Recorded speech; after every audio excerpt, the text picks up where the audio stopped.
feel like it's a limited list. I don't think we're going to see him every week. But for me, maybe it's a cop-out. I still have Ospreay on that list. Like, we've seen it, but let's see it again. Like, there's no wrong answer there. I'm no. Like, if they wrestle it, oh, shoot, I've got to watch Bryan Danielson, Will Ospreay again. Oh, no, I can't believe it. Yeah, so I'm good with that. And then number 2 on my list is the fresh one. I have Ricochet. We've talked about it on this show. I think we're going to see old Ricochet, and I think people are used to watered-down WWE Ricochet. And last night was a little tease. It was a good match with Fletcher, but I think we're still going to see that other level of Ricochet, and him and Bryan could be a hell of a lot of fun. It could, and that's the intriguing part to this, is because we don't know how long it's going to last, right? And even last night in the promo, he puts out there, hey, I need neck surgery sooner rather than later, right? I just putting it out there. I need neck surgery. It's got to happen sooner rather than later. And so how many matches do we think we're going to get is with Bryan Danielson? Is it 4? 5? He also did throw in last night that he'd be done as a full-time wrestler. He made sure to use that verbiage last night, which I think was intentional.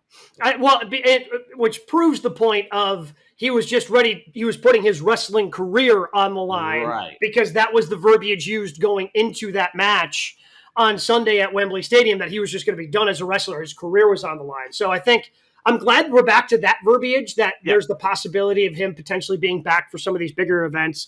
Maybe he finally does get into not this year, but maybe we're looking at 2026 and him in the Tokyo Dome. We actually get to see him, and we all have to, rush to New Japan World, order it, forget how to, can't figure out how to unsubscribe because it's all in Japanese. So hopefully he eventually gets to do that. I can't imagine he would do something like the G1. That seems too grueling at this point in his career. So I'm hoping he maybe gets a Tokyo Dome moments there in a couple of years. But in terms of AEW, I guess it doesn't matter to me who he wrestles on the way out. The most important one is who retires him. True. Like, that's the big rub. So I've been trying to figure that out in my head.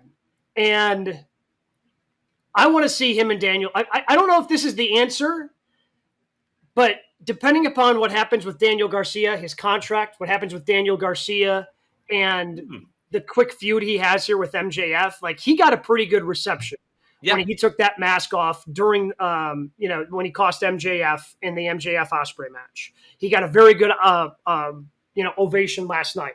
Had a tremendous promo last night. And great arm with the mic. I was about to say, great aim. Like, fantastic aim. Just hit MJF right in the face with the microphone, flinging it at him. So I think there's some way that you can strap the rocket to Daniel Garcia and even close the loop on the unsatisfying end of sports entertainer versus pro wrestler. Sure. From a couple of years ago. I think that could potentially be fun. Now, is Daniel Garcia an AEW world champ? I don't know. But as I've thought about that throughout the course of the day, they haven't really taken a risk on anybody. There hasn't been a risky decision as an AEW world champion yet, right? Sure. Like, I think the riskiest was probably Hangman.